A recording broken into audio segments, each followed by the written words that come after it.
ওকে, এখন আলোচনা করব রিসিপ্রোকাল প্রোনাউন সম্পর্কে। রিসিপ্রোকাল প্রোনাউনটা কি? রিসিপ্রোকাল প্রোনাউন দেখেন, রিসিপ্রোকাল প্রোনাউন কি? রিসিপ্রোকাল প্রোনাউন এই শব্দটাকে যদি আমরা ভাঙি তাহলে RECEIP রিসিপ, এই রিসিপ মানে হচ্ছে গ্রহণ করা, রিসিপ মানে হচ্ছে গ্রহণ করা। তাহলে গ্রহণ করামূলক যে সর্বনাম সেটার নাম হলো রিসিপ্রোকাল প্রোনাউন। রিসিপ্রোকাল প্রোনাউন আমরা দুইটা চিনবো, একটা হলো ইচ আদার আর একটা হলো ওয়ান অ্যানাদার। এখন আসেন এগুলোর অর্থটা আমরা একটু বুঝি। ইচ আদার, আরেকটা হচ্ছে ওয়ান অ্যানাদার। এই ইচ আদার ব্যবহার করা হয় দুইজনের মধ্যে পারস্পরিক কোনো কাজ, দুইয়ের মধ্যে পারস্পরিক কোনো কাজ, আর ওয়ান অ্যানাদার ব্যবহার করা হয় দুই প্লাসের মধ্যে কোনো কাজ। একটা হলো দুইজনের মধ্যে, আরেকটা হলো দুইয়ের অধিকের মধ্যে কোনো কাজ বোঝাতে ব্যবহার করা হয়। এখন এইটা মনে রাখার একটা টিপস আছে। মনে রাখার টিপস কি জানেন? 1 2 3 4 5 6 7 8 9, 9 বর্ণ। 9 বর্ণ মানে দুইজনের মধ্যে কোনো কাজ ঘটবে। 1 2 3 4 5 6 7 8 9 10, এখানে আছে 10 বর্ণ। 10 বর্ণ মানে দুইয়ের অধিকের জন্য কোনো কাজ ঘটবে, দুইয়ের অধিকের মধ্যে পারস্পরিক কোনো কাজ বোঝাবে। তাহলে এই টিপসটা মনে রাখতে হবে। দুইজনের মধ্যে কাজ বোঝালে 9 বর্ণের ইচ আদার, অনেকের মধ্যে কাজ বোঝালে 10 বর্ণের ওয়ান অ্যানাদার বসে। ক্লিয়ার? আচ্ছা, এছাড়াও এই জিনিসগুলো বিশেষ ক্ষেত্রে কোনো নিয়ম মানবে না, দুইটাই বসতে পারে। বিশেষ ক্ষেত্রে দুইটাই বসতে পারে, মানে দুই বোঝালেও ওয়ান অ্যানাদার বসতে পারে, আবার দুইয়ের অধিক বোঝালেও ইচ আদার বসতে পারে। বিশেষ ক্ষেত্রে নিয়ম প্রযোজ্য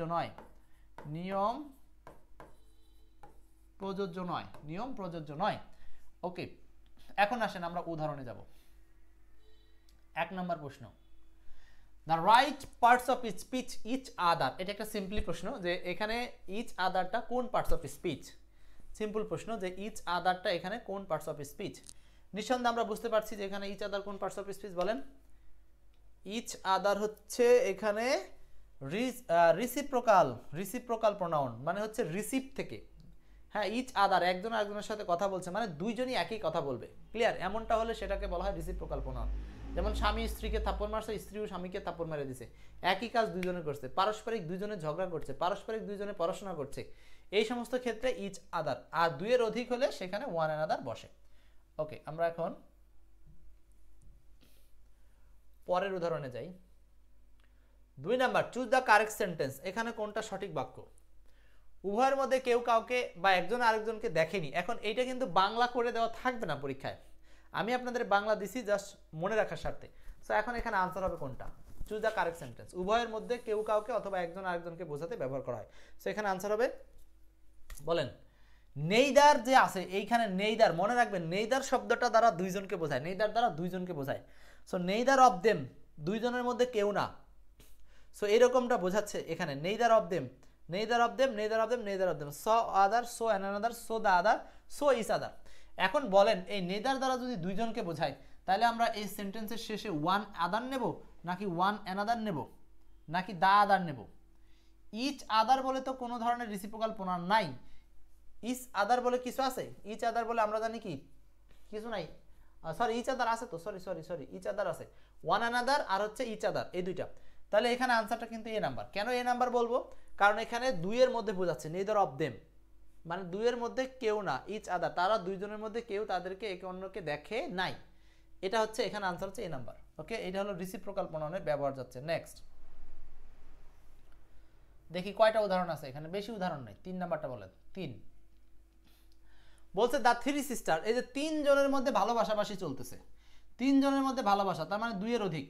সো দুইয়ের অধিকের মধ্যে যদি ভালোবাসা হয়, মানে এই 3 জনের মধ্যে যদি ভালোবাসা হয়, তাহলে আমরা কি ব্যবহার করব? মনে আছে, এই যে দুইয়ের অধিক মানে ওয়ান অ্যানাদার, দুইয়ের অধিক মানে হচ্ছে ওয়ান অ্যানাদার ব্যবহার হবে। দুইয়ের অধিক হলে ওয়ান অ্যানাদার। মারুফ বলছেন হচ্ছে 1 নাম্বার আনসার। এখানে three sisters loves, three sisters হইলে আবার লাভস হয় নাকি? থ্রি সিস্টার্স হইলে লাভ হয়, লাভ, শুধু লাভ হবে, এস হবে না। থ্রি সিস্টার্স প্লুরাল, লাভ ওয়ান অ্যানাদার, এক অন্যকে। সো আনসারটা হচ্ছে বি নাম্বার। 3 এর আনসার বি। 3 এর আনসার কি হবে বলেন? বি নাম্বারটা হবে। ওকে, নেক্সট 4 এর নাম্বার 4 বলেন কি হবে আনসার? বলছে double stars or bit. Double stars কথাটা মানে হলো তারা, দুইটা তারা, তাই তো। অরবিট মানে তাদের নিজেদের কক্ষপথ পরিবর্তন করে। সো ডাবল মানে দুইয়ের কথা বলতেছে, আর দুইয়ের কথা বললে সেটা হবে হচ্ছে ইচ আদার। সো নিঃসন্দেহে আনসারটা হচ্ছে বি নাম্বার। দুইয়ের মধ্যে কোনো কাজ ঘটছে, ইচ আদার। 9 বর্ণের মানে কম হলে কম, বেশি হলে বেশি। 9 বর্ণ দুইজন, কম বর্ণ তাই।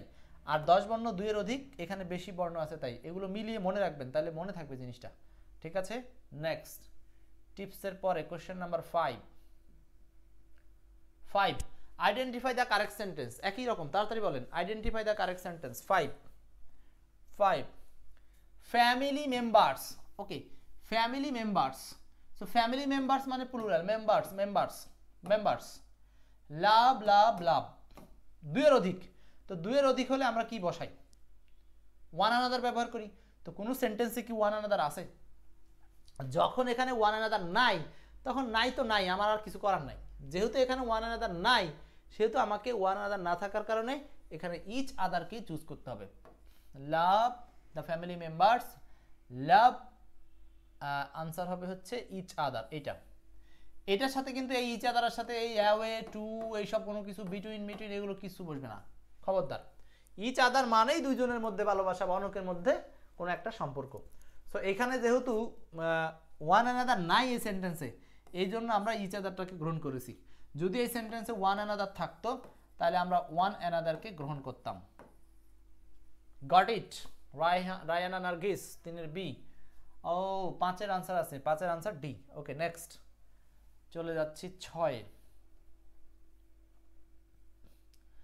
দে লাভ, আচ্ছা দে টু লাভ ইচ আদার বলছে। এখানে ইট ইজ এক্সাম্পল হবে। এটা কিসের এক্সাম্পল?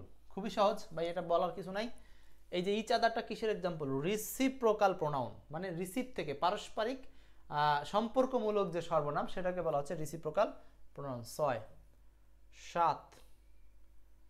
7 নাম্বার দেখেন, এভরিওয়ান ইন দ্য গ্রুপ, গ্রুপের প্রত্যেকেই, শক হ্যান্ডস। শেক থেকে আসছে শক, শেক থেকে কি আসছে বলেন? শক। শেক মানে ঝাঁকানো বা হ্যান্ডশেক করা, সেখান থেকে আসছে শুক। আচ্ছা, past tense. Everyone in the group, গ্রুপের প্রত্যেকেই শুক, হাত মিলিয়েছিল, শুক হ্যান্ড, হাত মিলিয়েছিল উইথ। তার মানে গ্রুপের প্রত্যেকে মানে এটা কি দুই বোঝাচ্ছে না দুইয়ের অধিক বোঝাচ্ছে? দুইয়ের অধিক। আর দুইয়ের অধিক হলে আমরা জানি ব্যবহার করতে হয় ওয়ান অ্যানাদার। কিন্তু অপশনে আবারও ওয়ান অ্যানাদার নাই, প্রত্যেকের সাথে। এখন যখন প্রত্যেকের সাথে, এটার আরেকটা সেন্স আছে। আপনারা কি ক্লাসটা শেয়ার করছেন? প্লিজ ক্লাস শেয়ার করে দিন, আপনাদের প্রয়োজনে শেয়ার করবেন। গ্রুপে বিভিন্ন জায়গাতে আপনারা বিভিন্ন মেসেঞ্জারে ফ্রেন্ডদেরকেও মেনশন করতে পারেন। এখানে আরেকটা সেন্স আছে, এভরিওয়ান ইন দ্য গ্রুপ শুক হ্যান্ডস, মানে হ্যান্ডশেক কিন্তু একসাথে 4-5 জন করে না। হ্যান্ডশেক কিন্তু মূলত দুইজনই করে। এখন এখানে 100 জন থাকলেও প্রত্যেকবারই কয়জনের সাথে হবে? দুইজনের সাথে হবে, দুইজনের সাথে হ্যান্ডশেক হয়। সো এইখান থেকেও কিন্তু সেন্সটা দুই বোঝাতে এখানে ইচ আদারকে আনসার করা যায়, ইচ আদার আনসার করা যায়। তার মানে দুই বোঝাতে এখানে ইচ আদার। ওকে, নেক্সট 7-এর পরে 8 নাম্বার। এইটাই হচ্ছে আমাদের প্রোনাউনের, এই রিসিপ্রোকাল প্রোনাউনের শেষ উদাহরণ। বলেন 8 নাম্বার বলছে যে দে ফট উইথ অ্যানাদার, তারা একে অন্যের সাথে যুদ্ধ করলো। ফাইট থেকে ফট, তারা একে অন্যের সাথে যুদ্ধ করলো, এই যে ওয়ান অ্যানাদার। সো একে অন্যের সাথে যুদ্ধ করলো, সেইটা কোন ধরনের প্রোনাউন এইটুকু জানতে চাইছে, একদম সহজ কথা। সো এইটা আনসার আমরা জানি, এটার আনসার কি করবো আপনারা করলে করতে পারেন। বলেন এটা কি আনসার হবে? যে দে ফট উইথ ওয়ান অ্যানাদার, তারা একে অন্যের সাথে যুদ্ধ করলো। সো আনসারটা হবে হচ্ছে রিসিপ্রোকাল প্রোনাউন। এই যে ওয়ান অ্যানাদার মানে পারস্পরিক, মানে যুদ্ধ করলো মানে এই যে যতজন আছে সবাই একই কাজ করছে, সবাই একই কাজ কি? সেটা হলো যুদ্ধ করছে, ফট।